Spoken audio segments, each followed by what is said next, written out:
This is the garden party, and we want a garden party with you. We talk about the plants we grow and some things you might not know. The garden party. What is going on, everybody? It is Tuesday, not Wednesday, but we are on the holiday schedule of the garden party here on Christmas Eve. And I'm happy to be with you once again. Texas Garden Guy here, Destin Noak out of Houston, Texas. And we've got, as always, my configliere. How's it going, Phil's Figs? How you doing, brother? What up, everybody? It's your favorite plant parent. Definitely juggling plant parent and regular parenting right now. Santa's very real in my house, and I love it. And trying to juggle everything else. Whew, he does exist. Yeah. Exist. Everyone knows that commercial. Yes. Now, we actually have a recurring guest, Mr. Zach Wortiska. You're in a different location. You were on the West Coast. Now you're, what do they call that now? You're in Middle Tennessee, like that area? Yeah, Middle Tennessee, true East Coast over here. Explain. So you're not in Cali anymore. No, we left Cali, man. Yeah. Seedway came up to me and almost over a year ago now, an opportunity came up for me to come out and move east and manage the Northeast territory for Seedway. So after a lot of congrats, man. Yeah, thank you. After a lot of just, it's just crazy, but we're super excited to take on this opportunity. It was something that we've been talking about for a while about getting out of California as things are changing out there, but you're not alone, right? Yeah. Yeah, for sure. For sure. But it's going good. Transition is crazy though, from California to here, totally different, but we're loving every part of it. I actually have a friend that moved from California to Tennessee. I don't know, where in Tennessee are you now? I'm in Franklin. Yeah, so just south of Nashville, about 25 minutes. Oh, nice. Yep. Yeah. No, that's awesome. I was excited because you weren't like when people say California, they think like the three big cities. They think of like San Francisco, LA, and like San Diego. They don't think of like Bakersfield. You were like you were in farm country.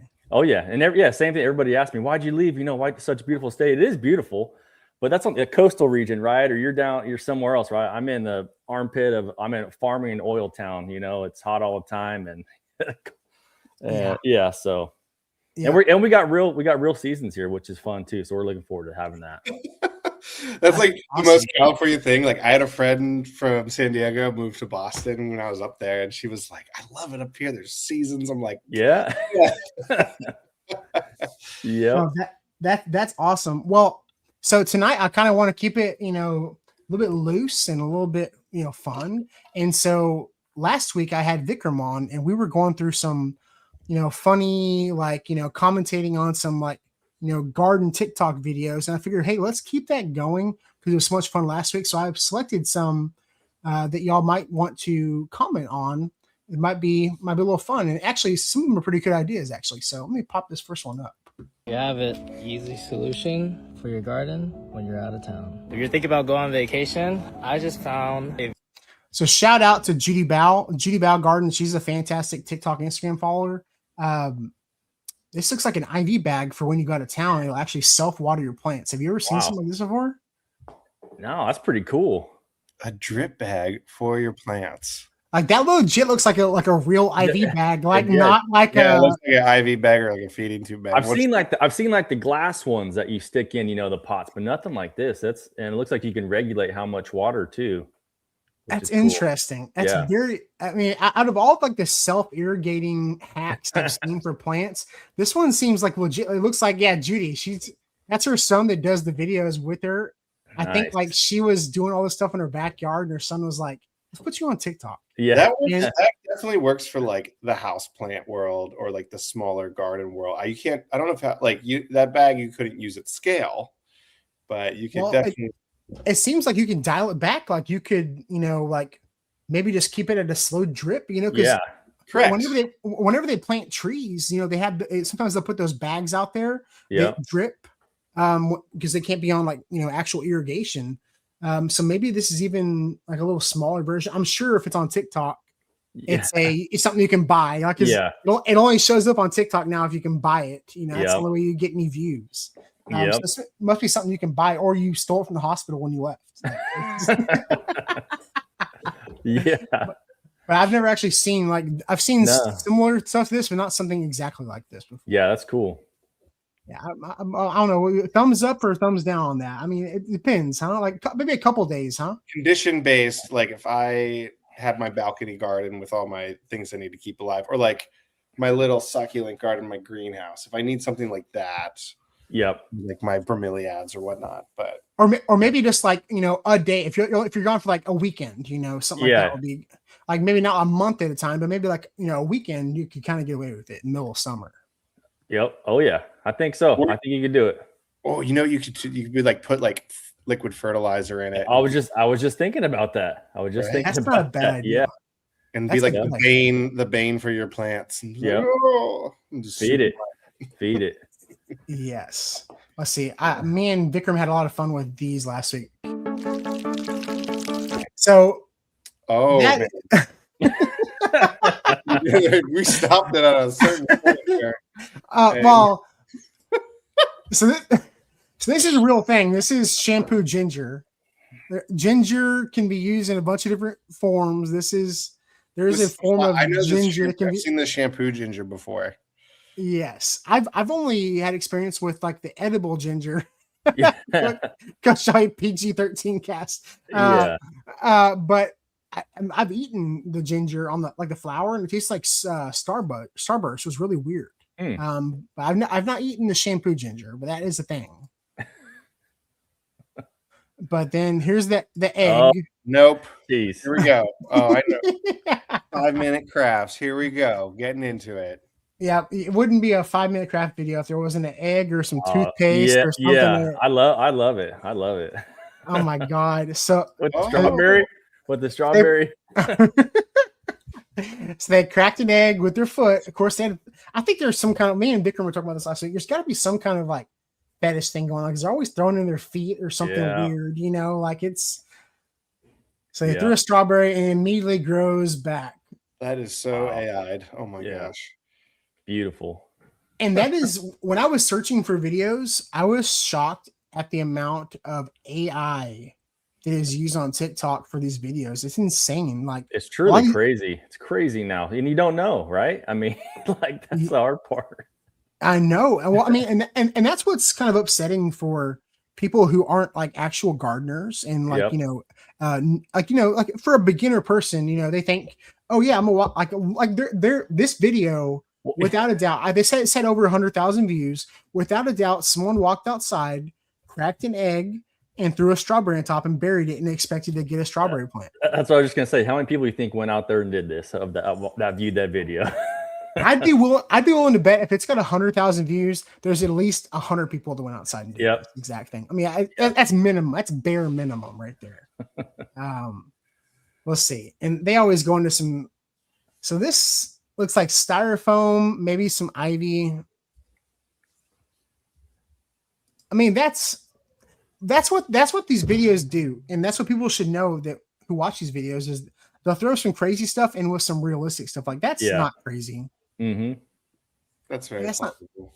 That's not crazy at all. In fact, that would be a really cool idea. Oh, here we go. Oh man, that last one would be a really cool idea for like exfoliating trees and things. To like, if you had some sort of framework for anything, even bonsais, like here, put the bonsai on this mold, and that way you wouldn't have to like do all the fussing. Mm-hmm. Yes, well, and that's kind of like, man, they use the algorithm so well because they went from that to this, and anybody who's somewhat knowledgeable about gardening knows that's a cucumber. Well, as you was gonna say, it looks like a cucamelon. That's not even a cucamelon because that's not the type of leaf. Because that's on an ivy leaf. Yeah. I mean, it may be a cucamelon, but it's not. I mean, I don't know. Cucamelon leaves are weird looking. They are similar looking to that, but that's not a real cucamelon plant. Doesn't look like it. Let's see him unfold with. So, and we'll see what happens with this Day of the Dead mask. This is not realistic. Okay. I've seen the fails with This this is because actually really cool. It's in nature. We see more shades of green than any other color. Yeah. So I think we can all just agree right off the bat that is just looks very, very not real. It outgrew the mask too. yeah, well, and Froberg went through a bunch of trials with this because he was trying to get like he had like a whole mold. Mhm. He was trying to get stuff, and he had like several fails. Yeah. And so like for this mask to like not even be connected, and they're gonna try to say there's a face on this mask. Yeah. Let's go. No, no way. If that was real, it would be on NBC if they made that work. The closest I've seen is Noah over at Shiloh. He had one of the Frankenstein looking like actual, but you have to bolt it together. Yep. Yeah, I saw that. Because these melons will not just, out of, not forcefully. And he even got like painting, like drawing on it. It's not even possible whatsoever. I've seen the squash. Oh, double. Nah, that's cool. It's double fate. No way, dude. All right. Picture frame in the soil. Here we go. Okay. Yeah. Yeah. Creating a volcano. It neutralized itself, so that happens. No, oh my god. Did it root? No. Yeah, that's what it looks like. The frame. Okay. Me and Vikram commented on this video. So they do a lot of compilations. Me and Vikram commented on this video last week. And so I'll let y'all see what happens here. So these are Orbeez, and then a white rose plant. They water it. You can just get right out of that. Oh my gosh. That's insane. That's what is pretty wild. And I told the Vikram about this because it's kind of true, kind of not. Orbeez are biodegradable. They were originally designed to like go into like potting soil to absorb water. They're made out of the same material as like diapers, diaper material. So they're technically biodegradable. It just takes a long time. But I've even bought some of these tie-dye roses for my wife before. That's not how you make them. That color is way too vibrant too. I mean, it's just like pops out. Even if you dipped them in food coloring, the color would be very faint. Yeah, right. Yeah. I love that one. That's a good one. All right, Phil. Here we go. Egg beater. What? So that was just using the egg beater in the garden. Oh, it looks like here. Yeah, I mean egg beater. That's what I'm saying. They throw a couple like little plausible ones in here to mix it up. So it looks like they're going to do a graft on this cactus. Okay. But you would never grow. Okay. Did they just make it shorter? Yeah. Just cut that section out, right? They just cut that section out. Did they just do like a reverse? Because that's the same piece. It's the same piece. They didn't do anything. Look, yeah, it's the same thing. He chopped it off. Easy way. I like that straw. Poked a hole in there. Cut this off. Oh, look, the little pieces hanging out that it cut, and then Why would you ever? That's perfect. Here's how many views did that get? Because I'm going to do the same video real quick. Oh, dude, this is easily 100,000 views. Yeah. Okay, water bottle. Water. Some more water. And is that a walnut? It's an avocado. Oh, it's an avocado? This is correct. It'll do that. Uh-oh. And that's a pepper plant. That's a pepper plant coming out of a walnut. It was a pepper plant coming out of a man. No, that's a walnut. Yeah. That is so crazy. I can't leave that image on the screen. It's going to get us demonetized. Yeah. I love those 5-minute craft videos because they do it on purpose. I mean, we were discussing last week. Is like they do stuff on purpose to make you think, like, make people comment on the videos, and they get some more views. And we even talked about, like Noah Shiloh. He'll even mispronounce the names of like vegetables just to get people commenting. Oh yeah, it makes so much sense. It makes me want to go mispronounce stuff, or like wear something wild, or like have my zipper down in a video, like just to get people saying weird stuff. Well, I did a video. I just did a video recently, a couple of weeks ago, about Buc-ee's. and I said, hey, I just pulled up here. How do you guys pronounce this? Is it Boosies. Boosies or Boussays or something like that? Like, oh, this place is awesome. And then boom, all these comments, right? This is how you say it, or like where you're not from here, and I just watch the comments go. Mm-hmm. Oh man. Well, okay. Tell me about how is your experience now? Like, how long have you been in Tennessee now? Yeah, we've been here since July. So we moved here. Growing stuff. In Growing July. stuff is different. Yeah, definitely. I mean, it's more seasonal here. I think that's the biggest, one of the biggest things.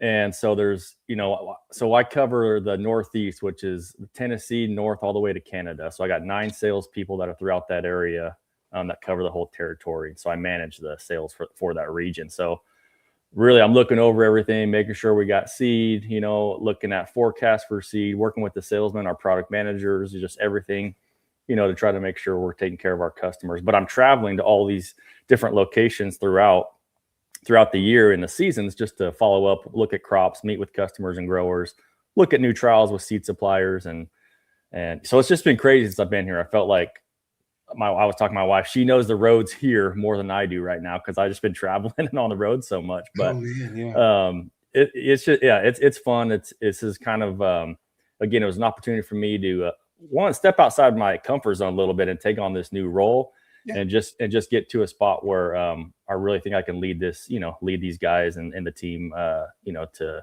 greatness as I call it. So we're going to be the powerhouse here of the Northeast. That's awesome, man. Yeah. Oh, that's really cool, dude. Well, and because you were like in, outside of LA and everything like that, like California grows so much food. Yep. It grows so much food. And I posted the video today of me and Froberg cracking open that, was it a crack? Yeah. Was it blackjack? The blackjack. Yeah, I saw that today. Yeah. And that's one of y'all's melons. Yep. Yeah, exactly. Yeah. That's one of our exclusive melons. And I tell you, anybody that tastes that thing, even me, I'm like, that's the melon I want to take home. You know what I mean? It's just like the texture, the flavor, the crunchiness. It's just, dude, it's so good. Dude, best melon I've ever eaten in my entire life, dude. I was in California, originally, and I saw this watermelon in the field, tasted so good, looked so good. So I contacted Froberg, and I didn't even really know him at that time. I said, hey, I got a couple trays of plants. I want to send these to you, put them in the field, see if they work for you, and so I did. We shipped them in a box, live plants to him. He planted them, grew them, and he's like, dude, these watermelons are awesome. My customers coming back asking for more and more. So, that was cool. But here we go. Just look at the color of this thing too. It just pops. Ready for this? Wow. Yeah. They'll change your life, dude.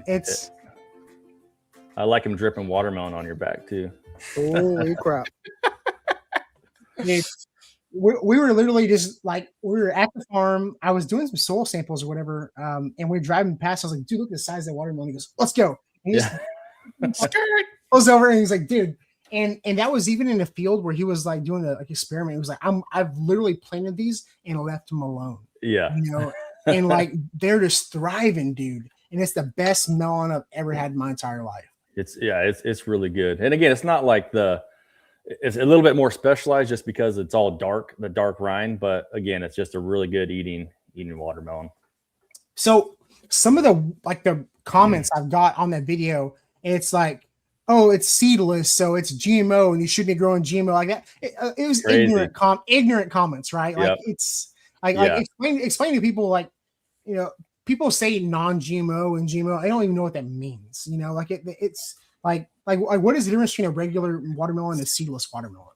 Yeah, it's crazy. I mean, that's become a big thing, especially with all the social media stuff, right? I mean, you get these people that comment and then it blows up and then they have no idea what they're talking about.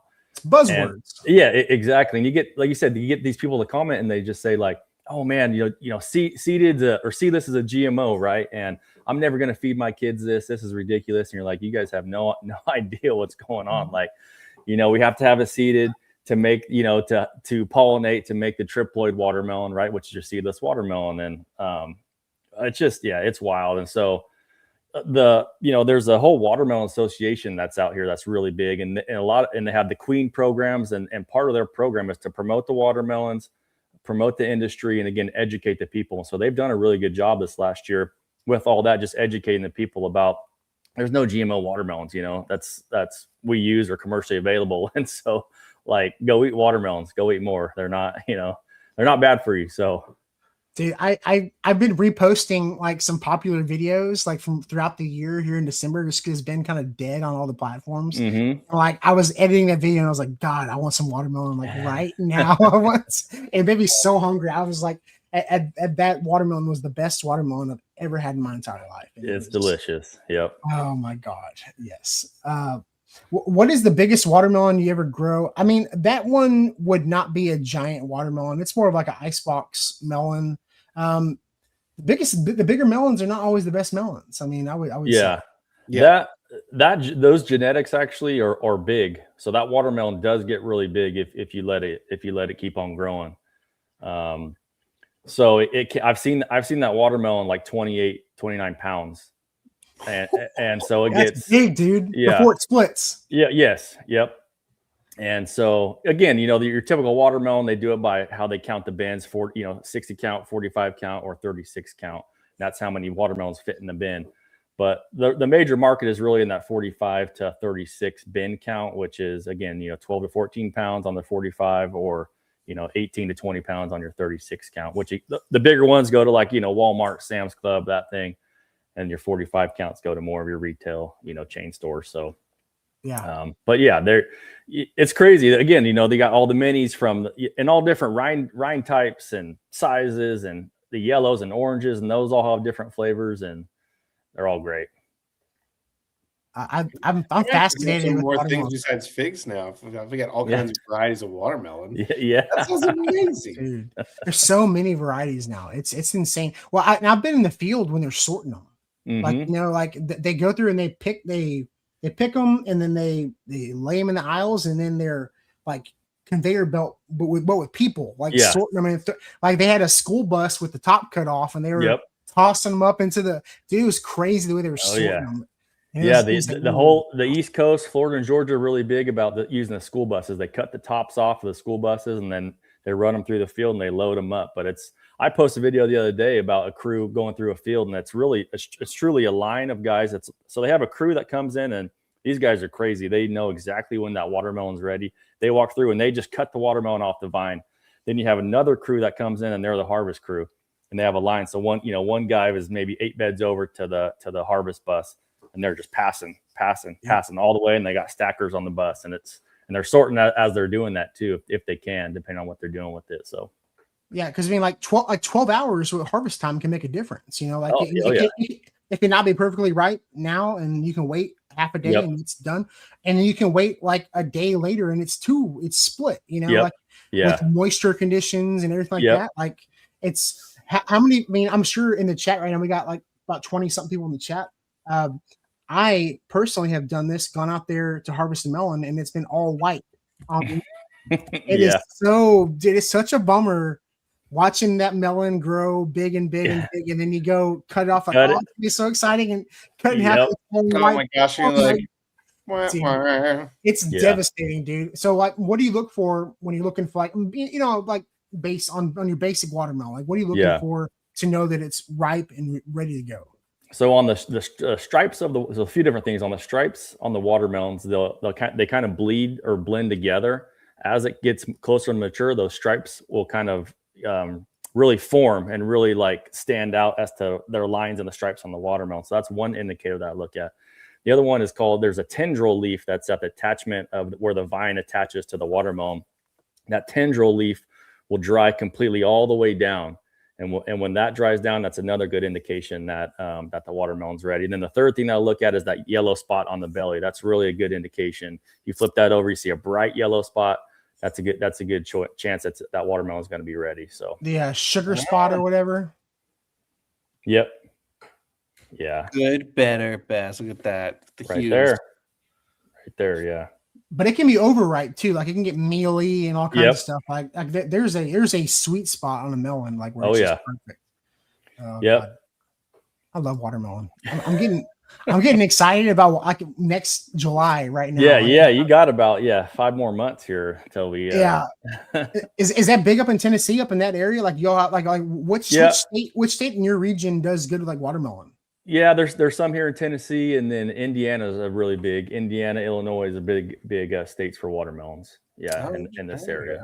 Yep. It's so weird. You don't think, like, when I think Indiana, I just think corn. Like, I mean, Yeah. because that's a lot of those states grow. They grow a lot of corn, you know. Yep.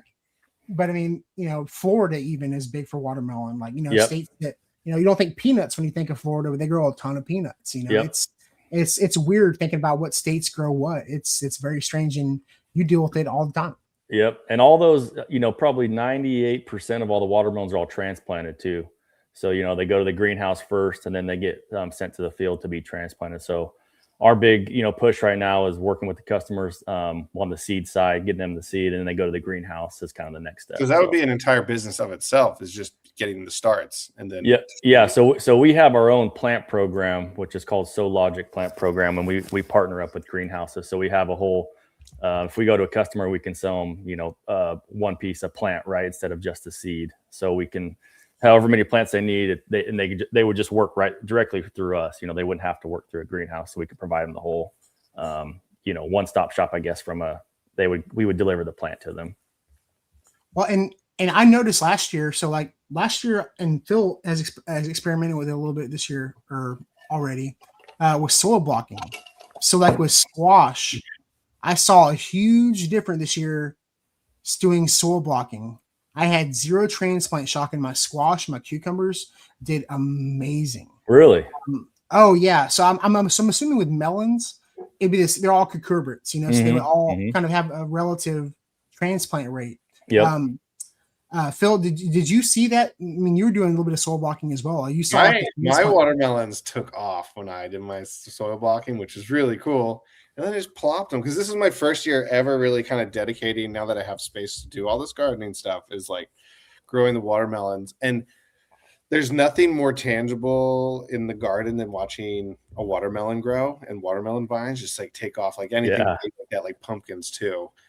They're so fast. Rummaging around, being like, wait, there's a watermelon. Like, even if they don't get that big, it blows my kids' brains. And it's something so tangible when you pick up something big and heavy that just grew from the ground.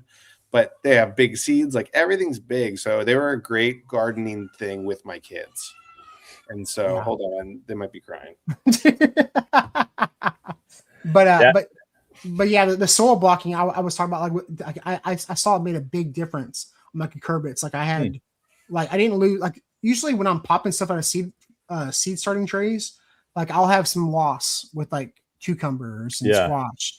But with that seed starting with the soil blocking, like I saw like I had so many cucumbers and so much squash, and because the cucumbers always got me. Those were the ones that really hated it. And then now I can just like reduce my space and get more varieties out there. So I'm kind of stoked for that too. Nice. Yeah. Yes. No, the only thing with soil blocking is it takes a little more time. So I don't think you could you'd have to be really systematic, and maybe it's just because I haven't worked with it enough to do something at scale with those. For sure. Well, and I saw in Europe that they do more soil blocking like at scale, but I haven't done enough research into seeing like how they accomplish that like commercially. You know, like when they sell to people, like people show up with trays and they just have like tongs and they put them into their trays or what, you know, like I mean, that seems like a very British thing to do. But, you know, did you bring your trays? They're not sugar cubes, they're soil blocks. Like, yeah, I don't know. But I think like there's something there. But I would also say like if you need to get like 400 or something, just be like sprat. But like I got like 30 of them, and then I'll just like keep some other like potting trays that hold the pots, you know, and I'll take that to my office and be like, here, and they're soil blocks, and so I'll just like hand it to them. Yeah, there's definitely a golden ratio moisture when you're making those blocks. Yeah. Let's see. I got a good friend. 5 garden tips off the internet that are so crazy they just might work. Place an unused diaper at the bottom of a pot. Theoretically. So we were talking about this earlier with the Orbeez. You know, it's the same kind of material as the absorbent material. Yeah. So yes, I mean, in theory, this will work. And I love Noah. I love his videos. They're so funny. Basically, this diaper should retain water and keep your plant hydrated without rotting the roots. At the very least, it's the first step in potty training. Oh, There you go. Hey guys, I'll see you later. Yeah. Oh my god. He definitely has the dad jokes. He definitely gets the dad jokes. So you don't wet your plants. Don't be throwing out your old banana peel. Not only will you end up in a lawsuit with your son, but you're also throwing away precious nutrients. Instead, bury them in the soil around your plants. They decompose. So this is a banana hack I can get along with. Like, you know, I would much rather you go out there and bury the banana peel rather than making some stinky water in your house in a jar. Like I can't get down with the stinky banana water. I don't know. Like I get the idea, but I don't know, man. Yeah.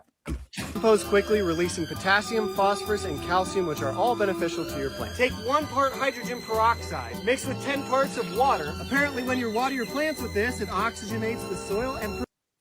I don't know about this one. I don't know about this one with the hydrogen peroxide, though. Yeah, I don't know. I have to do a little more research with that. Yeah. Phil's the doctor. He's an actual scientist, so he may have... I'm not just a master, not a doctor. You're closer than me and Zach. Yeah.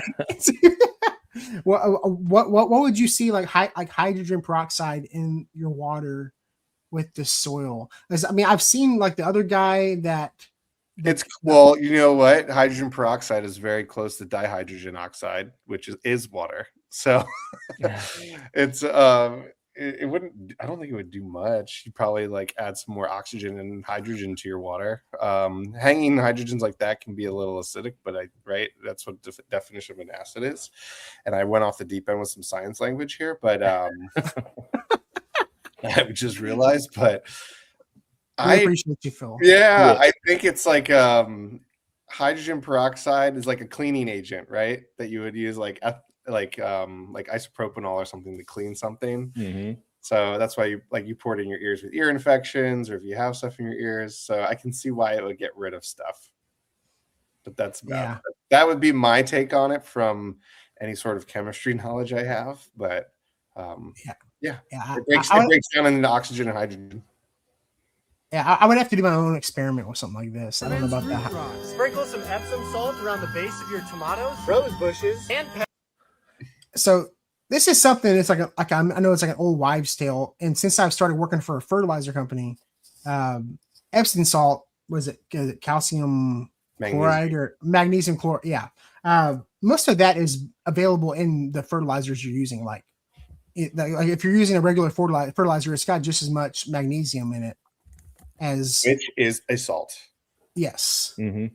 Yes. But I mean, some people it's like one of those, like your mom always put like Epsom salt around the tomatoes and things like that. But I don't know. I had a whole thing of Epsom salt. It doesn't taste like salt, by the way. I did taste it. It's not great. Don't eat it. The magnesium sulfate improves the plant's ability to uptake nutrients through the roots, giving you greener foliage and more blooms. Take 1 tablet of aspirin and dissolve it into a small glass of water. Apparently, when you spray it on your plants, the salicylic acid in the aspirin actually helps boost the plant's immune system. I don't know about that one either. I don't know a lot about salicylic acid. Yeah, I don't know. That's a big word. It's a big word, salicylic acid. I have to do some research on that one. I've heard of it. You've heard of that? Yeah. Where have you heard it from? I've heard it from like cleaning stuff for like faces. It's in like some random stuff too. Like face wash or like acne scrub or something? Something like that. Interesting. Maybe someone can speak to it, but maybe Jay Dixon's here and can speak to it in the comments. But a lot of times people are smarter than us in the comments than we are on screen. Yeah, definitely. So salicylic acid, that I can barely pronounce that word, let alone explain how it works. This guy, we saw this guy last week, and I actually really like him. Farmer Dean here, and for the number one thing that you want to do for raised beds is you want to put some type of mulch on them. I use He's really soaking them? clean straw. This is as far as I got. I liked what he did last week on that little clip, but it looks like he's going into winter, and anytime you're gonna have your raised beds kind of sitting, putting some kind of mulch, like and he says clean straw. What he means by clean straw, yeah, yes, it's like a easy straw. Like easy straw is a product, and it's like 99% like weed free, because people used to say like, oh, put your grass clippings in your raised bed or your garden. It's like, cool. Then you have grass growing in your raised beds. Yeah. Well, the big thing I got concerned about too is like you can't just take straw from anything, because if it's got like grazon on it, it can really affect any sort of like anything that's not a monocot, right? So like, and apparently you just got to be aware. I think that's people are like, oh, if it got sprayed with grazon, it might inhibit any sort of plant growth. So you have to be mindful of it. I don't know much about grazon. It's like a weed killer or what? Yeah, for dicots. So like, and it can pass through. It's a powerful brand of herbicides primarily used for controlling tough broadleaf weeds and brushes in pastures, rangelands, and non-crop areas. So like horse farms and stuff, they talked about it, because it can pass through the systems of horses and get into the soil. Well, I don't know. Maybe you guys know more about that too than me, but and I was like, oh no, like what if I took it right when I'm kind of looking for land for fig orchards on where to develop. I want to be mindful of like, oh, is it a pre-existing horse farm? Like what kind of fields is it? That makes sense. Well, I mean, I would think something like that would have a lifespan, like how it breaks down into other components, right? Yeah, I mean, but I mean, he's saying like like a clean straw. When I think clean straw, I'm thinking like what I used to use, the easy straw. It was like a really nice mulch. It didn't have seeds in it, and it just kind of retained moisture, which would be awesome. And I soak it for about a half an hour, and then I'm putting it on. I'm going to cover this whole thing to keep the moisture. So he's doing like garlic or onions. It's like hard garlics. Yeah. This guy is Northern Michigan. He's a Youper. He's on the Upper Peninsula. Yupa. He's a Yupa. Oh, well, maybe they don't say it like that. But I mean, that's straw, and what's nice, that stuff probably breaks down into good like organic material too, right? Yeah. Yep. Yep. Especially if he's on the Upper Peninsula and he's doing hardneck garlic. This is gonna be great for the garlic. Moisture in, because we haven't had a lot of rain here lately. I want to make sure that the garlic has enough moisture to grow that big bulb. The secondary thing is I won't have to keep pulling weeds. I've only No, that easy wheat, that easy seed, or what is it called, easy straw or whatever, was really nice. I didn't have much weed pressure after I put it down. It was really nice. Pulled them about 4 times so far, so I'm tired of that BS too. I like Farmer Dean. He's funny. I don't know why he said soak it though. I don't know why he needs to soak it. No doubt about it. I think he mentioned how hot it's been and like getting keep some moisture. Yeah. So to get the big bulbs, you want moisture. So I'll take you up on that. I just planted a butt ton of garlic this fall. Oh, did you? Oh yeah. Nice. Because I'm going to have a really nice crop of garlic here. This is all you have to do. Get her soaked good.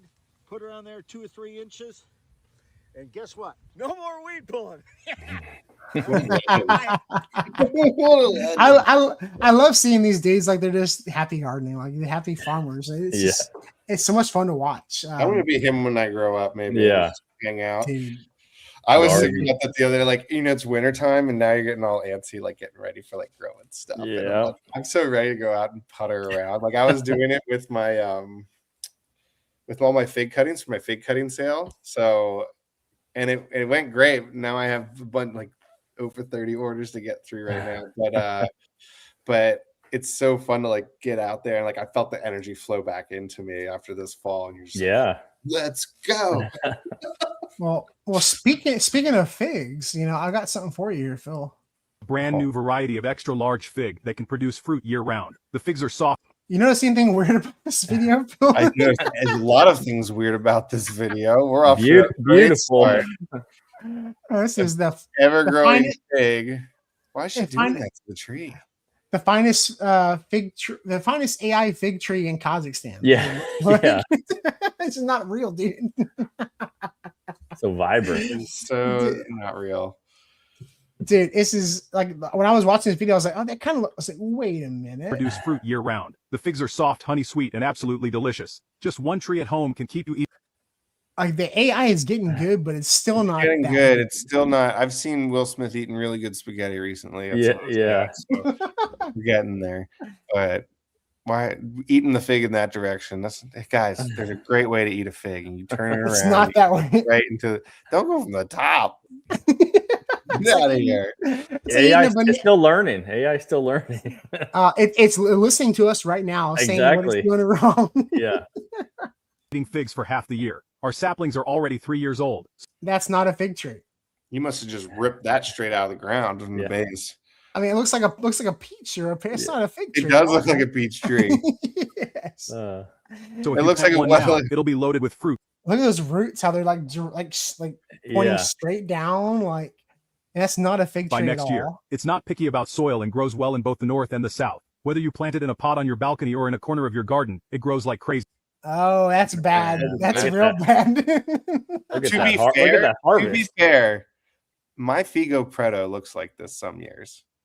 And it is so effing good. The figs are darker than that, but I've had it like loaded like that with fruit.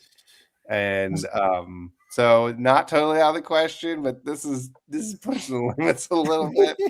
But you go on my website, I bet you. And don't worry about the price. The real problem is you might end up wanting to take home more than one. December is the perfect time. That's true. That's a very true statement. And if you go to philsfigs.com, you can get some cuttings right now. Grab two. So click the link in the bottom left and grab your sapling now. This is the fig sapling we ship. Act now. Dude, that dude looks real. Don't buy that. If you think that's a fig tree you think that's a good root ball. That's a peach tree. That's a peach tree. And you could be enjoying homegrown figs by next year. There are no This roots. is a brand. Dude, it's so weird how good AI is getting. Like there are entire AI channels that get hundreds of thousands of views. Mm-hmm. It's so weird, man. It's scary. She looks really weird. She looks really real until she grabs the fig tree like that. Like it's not how you like. This is not how you would never pull a fig tree up like that ever. She must be crossfitting. Yeah, well, really strong. If that fig tree was that tall, the base would be twice as wide. And you're like, oh, you chopped all the roots off. Yes, nothing left. Why it's alive? Don't do that. Left. I did find this though, Phil. That this is a little more your speed that you would like a little bit better. Make sure I got the right one queued up because we talked about this one on the podcast before. Fig wasps. They're only 2 millimeters long. I love that David Attenborough. The David Attenborough partnership with these insects. A female wasp has the space of just a single day when the fig will allow her to burrow into the undeveloped fruit. It's such a tight squeeze that her wings are ripped off, but she's not. So Zach is from Bakersfield, where there actually are fig wasps. Yeah. I've never seen them though. Yeah, well, you would never see them. You really never would. Yeah. But it's so funny when people think of figs, the first thing that they think of is the fig wasp. Just like we're talking about GMO and organic and whatever. People see these buzzwords like fig wasp, and like if they're anywhere outside of California or Turkey or like Italy or whatever, like they're never going to see these fig wasps ever. Like the ones they get at Home Depot don't need them. You know, they don't need any of this. But it's that I don't know how they got this video footage of the fig wasp, but it's pretty crazy. To use them again. Once inside, she makes her way to the tiny, tightly packed internal flowers. And Phil, what is a fig? Is it a fruit? It is not. It is technically it's a synconium, so it has a bunch of flowers and fruits on the inside. So it's like an inverted flower. Yes, it is. But this is really cool. Yeah, I love this. And here within, she lays hundreds of eggs. She then carefully unpacks fig pollen from her abdomen, and with it fertilizes the tiny flowers. The accent just makes it more intense. Like it makes it so intense. When she's finished laying, she dies inside the unripe fig. Oh man, just like every Disney movie, some tragic thing has to happen. But like Bambi's mom. Yeah.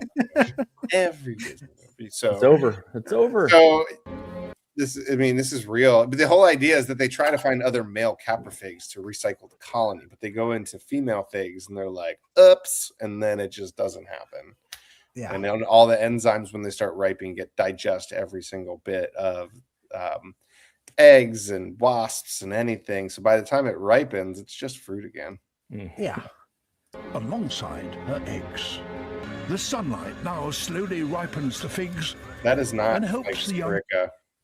No, that is not Ficus creca. And like me and you talked about before, there are thousands of varieties of figs and only a small, Ficus varieties around the entire world, and a very small percentage are actually edible to humans. Well, and the greater genus, the greater Ficus genus, is actually umbrellaed under the mulberry family too.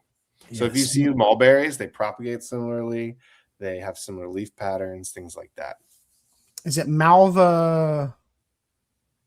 I don't know. It's like Malva something. Yeah, it starts with an M, I think. Yeah. Wasps inside to develop. After just 5 weeks, the eggs start to hatch. Oh. The first to emerge are It's the like how golden they came up wingless with the idea males. of aliens or something. Yeah. Well, they just cut it there. So there's a really cool thing here, guys, that the male and the female wasps are very different. And this is so cool. I just spoke on this because I'm presenting for a summit in February through Audrey in California. Oh yeah. And she's been around his area where he was from. Yeah. But you have these male caprifigs and they have males and females. The males wake up first and they don't have functional wings or wings barely at all. And they go and they impregnate all the females with those eggs and fertilize all of those. And then they start to burrow out. And then they die before they actually get out. And then the females wake up already impregnated or with these fertilized eggs, and they follow that path out and they go out in search of other male figs to create those colonies. And they sometimes find those other male figs, and then in other instances they find the female figs where they get trapped, but they ended up caprifying those figs. And it's just kind of amazing because caprification allows for those, some figs that are self-ripening are parthenocarpic, right? But if you get the fertilization to happen, or the caprification is what it's called, you aren't going to get a genetic identical child to the parent. So you're going to have this like Y variety, which happens in other things too, like apples especially too, right?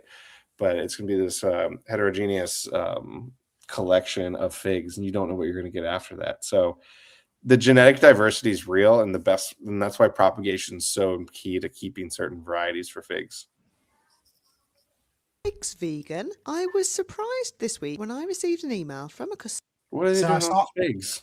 So I saw this video, Phil, and it was about figs, and it was saying, "Are Phil's vegan?" And she got a letter saying that, figs are not technically vegan. Telling me we couldn't call our fig preserve vegan, and I was confused. The ingredients are just figs, sugar, and so they're making fig preserves. And that's and this is honestly, if you're making fig preserves, there's so much pectin and sugar, you don't have to add as much sugar as they're doing right here. Like, you almost don't need it. Like, we've made fig jelly for years, and it's got, I think figs have like one of the most highest sugar content of all fruit, like in technically not a fruit, but like in pectin. So you don't have to add as much, which is kind of nice. There's natural levels of pectin in fruit for sure when you boil them and things. Yeah. Okay there, right? I've done a bit of digging and I am amazed. Figs have got a unique pollination process in which special fig pollinating wasps actually come to the end of their life inside the fig after they've pollinated it. The wasp's body is then broken down by a protein digesting enzyme. So it's kind of going what you were talking about, like with, but is that technically vegan? Like, is I don't know. Like, that's really tough. I mean, but vegans care about stuff like that. Like, is vegan vegan? I had a friend who was right? vegan, and then I had to be like, listen, you can't drink Guinness if you're vegan, and because Guinness uses isinglass, which is It's a protein that pulls stuff out of suspension in the beer to clear it out. It's a clearing agent. And it's made from like fish guts. Well, I mean, even the wheat that they're using to make the beer, I mean, so much stuff gets killed in the process of harvesting wheat and like everything. Like this, just nothing is vegan. Like nothing is, unless you're going out there with a scythe and like carefully harvesting your own wheat for your bread and your beer. I mean, nothing is vegan. Yeah. Not present when you eat it. Now, some people But argue fig jelly is this good, means though. that figs aren't vegan, but others believe it's just a part of nature and doesn't constitute exploitation of the wasp. I think the biggest thing with figs too, and now that I got this awesome fig box to stand on for a little bit, it was like the best thing I like about figs is eating them fresh, because that's kind of the goal, right? Because they are often made in the jellies and preserves and dried and all these other things, because they don't have shelf life and they don't have shelf stability. And so the best way to get a truly ripe fig that's 100% fresh, a lot of times commercial stuff's picked a little early for figs. Not always the case, right? But maybe the exception proves the rule in this instance. But that eating them fresh is kind of the goal of why you're growing figs to begin with. And then everything else comes after that. I mean, unless you're vegan, then you're definitely eating some wasps, right? Oh yeah. It's just I've never really understood the whole vegan thing. I mean, Zach, and you work on the agriculture side. I mean, like there's no way to be like this truly vegan with combines, the way they harvest stuff nowadays. I mean, baby deer's like instinctual, self-defense method is stay put. Yeah, and then hard to control. Yeah, I mean, people worry about glyphosates and plastics and stuff like that. As you're eating far more insects and things every month than anything else. I would say which are healthy for you. So. Yes, good protein. Yeah, exactly. That's what I think. What has been the biggest transition, like going from California to Tennessee, like crop wise? Like, what do y'all? You're growing similar things, or y'all? Yeah, pretty similar things. A couple of our top crops are carrots and onions for the area. Carrots and onions are really big. Sweet corn's really big. Cabbage, those are some of our biggest crops. But I don't know. Some of the biggest things that I see that are different is there's a lot of smaller farmers here. Coming from California, Arizona, you deal with massive farms. I mean, hundreds and hundreds of acres of lettuce and broccoli and cauliflower. Here, you have a lot of roadside, farmers, right? Farmers market type of farmers. You got the Amish communities and Mennonite communities, and then there are a large, handful of really, really big farms as well, kind of throughout the area. But so you kind of get all these different types of sizes of people, and they all want to grow the same stuff as well, right? For their farmers market or roadside. I mean, they're growing tomatoes and cucumbers and squash and zucchini. I mean, everything that you think that you can do, that they're doing it. So just the scale of it and the type of farming is different for sure from the agricultural side that I see. Well, and both of y'all, because Phil being from Pennsylvania originally, and you now, like I'm from Texas. I don't really deal with like the Mennonites or the Amish. Like I have no interaction. Like, what is it like? Is it like, to me, it's like contacting like a remote tribe. I mean, are they pretty technically like, it's part of their religion. They're not watching, so don't worry. You can say whatever you want. Mennonites can have electricity. They have different rules and laws. Oh, sorry. I'm sorry, Mennonites. I apologize. Yeah. It is pretty wild though. Like, we have a catalog that we put out, our Seedway catalog, that has to be mailed and shipped out. Those customers, they order from that catalog. They go through that catalog and they place their orders. There's a couple of weeks ago, one of the guys called me up. He was on, he wanted to buy some seeds. So I needed some pricing and check availability. I said, I'll call you back. He said, no, this is a community phone. Like I'll sit and wait here for you. So so I had to go through and do it and just tell them what we had. Another person called and said, another community phone I'm using, get some information. I'll call you back in 1 week. That's what he told me. I say, okay. So it's just like, the communication aspect is very, very difficult and makes makes doing business a lot more harder to do. But it's fun. They're good people though. They know what they're doing, and they're in it, and their little communities, they stick together as well. So if one variety is doing really well, the rest of the farmers in that community they're going to grow those same varieties. And so you usually have a few people, kind of like their main farming people in those communities, that get together, and we communicate with them. So they're kind of the point person, in between us and I guess their communities. And so in that aspect, it's neat. And it's different from what I'm used to dealing with. Oh, for sure. Yeah. Well, I've heard some of their like restaurants are really awesome too. Like they have like those little like all you can eat buffets. Like it's their bakeries and everything like that. Yeah, really good bakeries and smorgasbords. Yeah, good eating on the road. Yeah, exactly. They're great. They're great farmers, and they're really good craftsmen. Like, and some of the hardest working people I've ever seen in my life, which is pretty cool because they're very humble about it. And but they grow really good food. and they figured out how to do a lot of the same stuff without the technology, right, or without the tools and everything. And so that's kind of neat that they continue to keep producing food and doing it in their own way, I guess. And such a closed memory. We had a lady that helped like clean our house and stuff, and her name was Rachel, and she was Amish, and foot of snow on the ground, snowstorm, and she was like, oh, like how are we gonna get home? Like it's a little dangerous on the road. She's like, nah, we'll just get the horse out. And the horse and buggy comes up, and like, is the horse tired? The horse has been stuck in the barn, it's been itching to get out. I remember I was like 6 and I saw this big steaming horse in the middle of a snowstorm. Like, what is happening? And then her husband was like, "No, he loves it. This is good stuff." Like it's a great world out there. What was her husband's name? Do you remember what her husband's name was? No, I don't. You say some wild name like Jedediah or something like that. It very well could be. There were a lot of Ezekiels in Lancaster, Pennsylvania. Like, but I have very vivid memories of their skills and their farms. But it's very rustic. But they do have community phones, and there's like rules about how you can go through everything. Of what you can do for business or not. Yeah.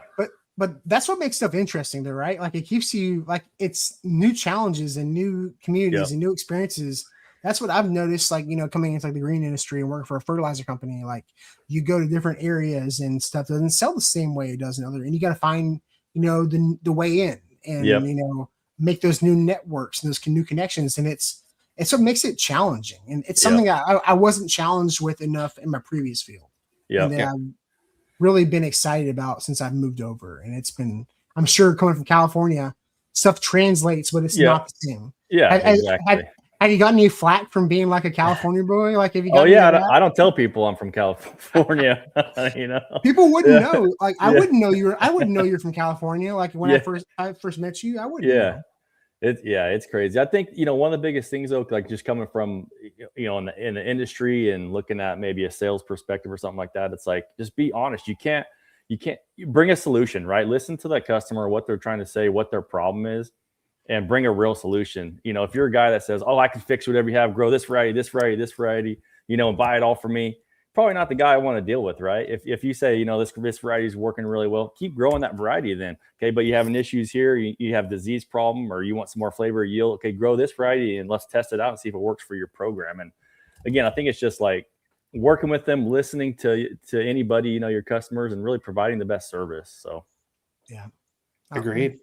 Yeah. Listening is so important. It's something that I've really tried to expand on because I haven't always been you can ask my first wife. I'm not always no, you can't.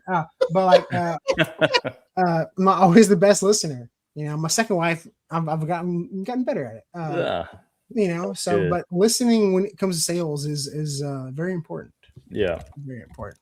In sales, you're a consultant. You're trying to find out like what's working for them and what's not working. And like, it's important to find your target audience, right? At least that's what I remember from when I did sales back in the day before going into geoscience. But Zipcar days. My Zipcar days. Yeah, we did Zipcar for business. I listen. You do listen. That was great. But like, if they weren't going to be driving vehicles, then there'd be no instance for me to like push any sort of Zipcar product on them, right? So it's like, I wonder if you see that more, especially in the Northeast. You probably get way more seasonality and understanding what would work best for them, which time of year, as far as seeds go. Yep. Yeah, definitely. There's a lot to it, and farmers are hard-headed. That's just the way it is. You can't tell them what to do, how to do it right. You got to work. It ain't broke, don't fix it. Yeah.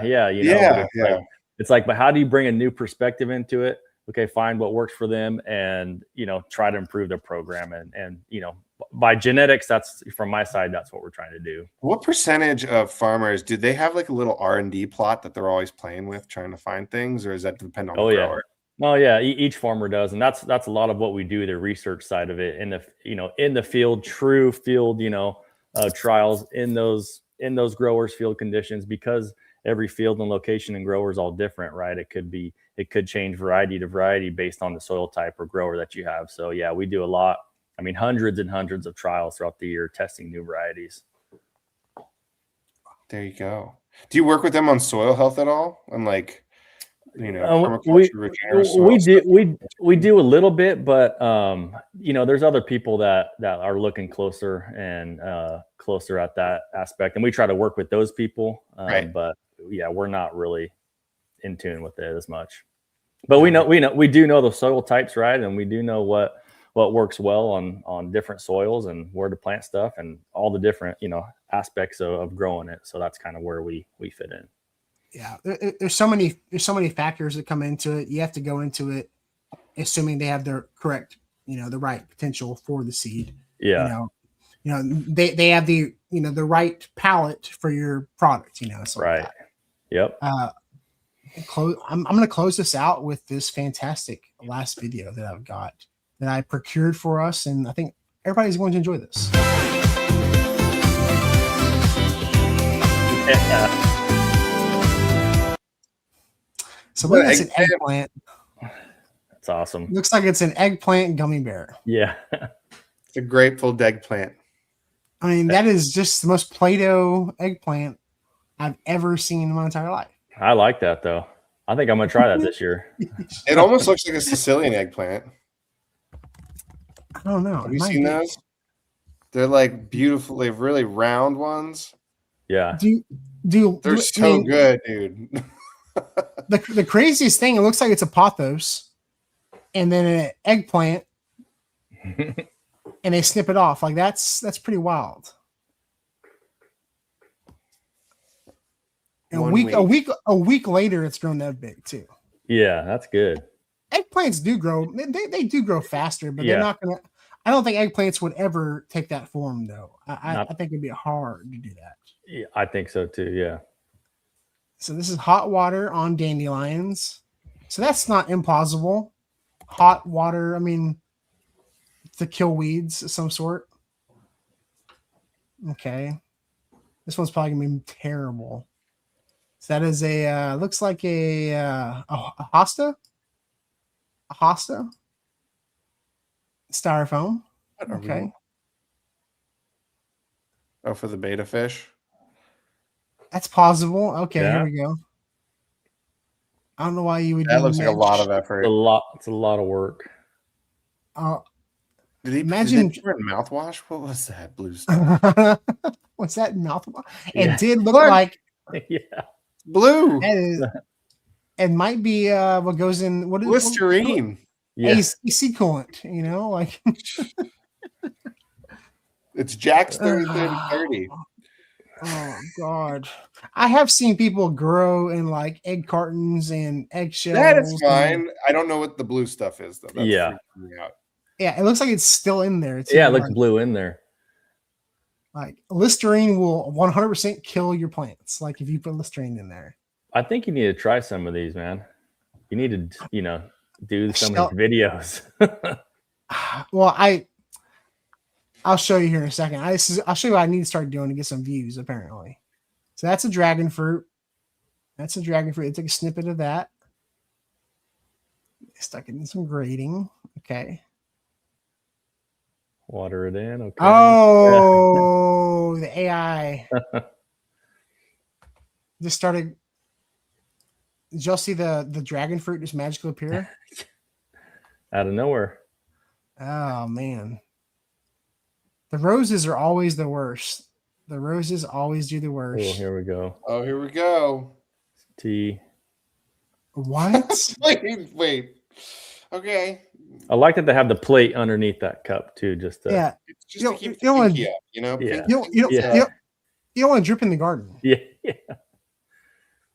The I wanted to rose. start doing some ridiculous fig videos. This was so much fun. I can't Do imagine. that. Dump dirt all over it. Is it going to go through it? Yeah. Oh, wow. That looks real. Oh, boy, that is good AI. This is the best Well, it's CGI. actually bad AI, I should clarify. Yeah.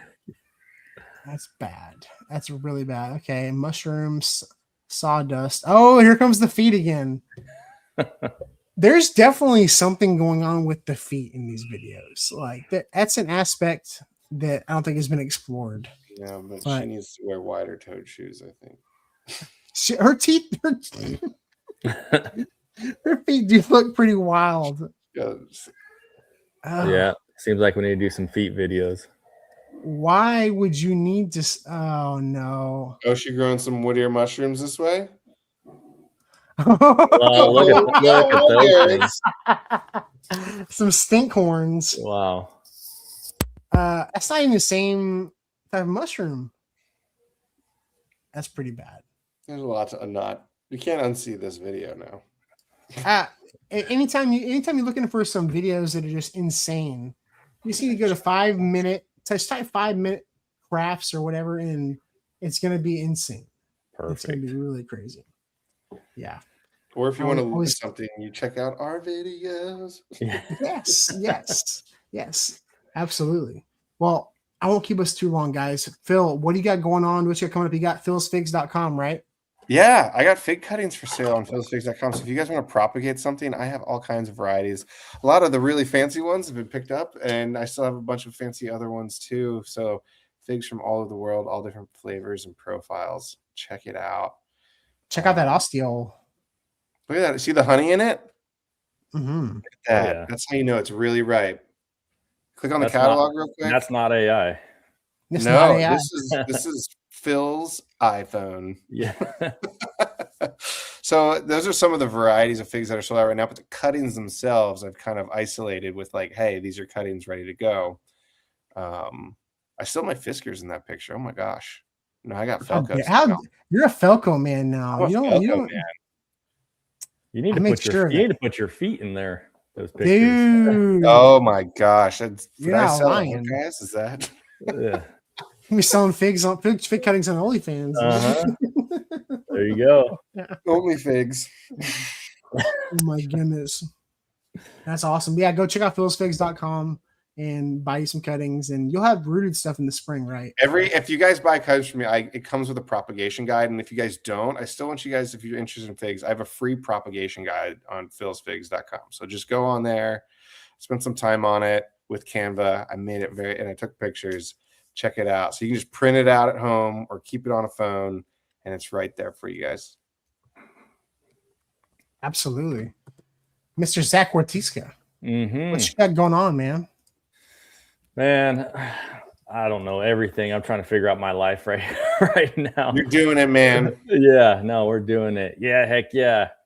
No, we're just we're in it right now. I mean, seasons are kind of changing here, but we're gearing up for our next real growing season. So we're working with customers now, putting in our seed orders and everything, and looking forward to another great year here.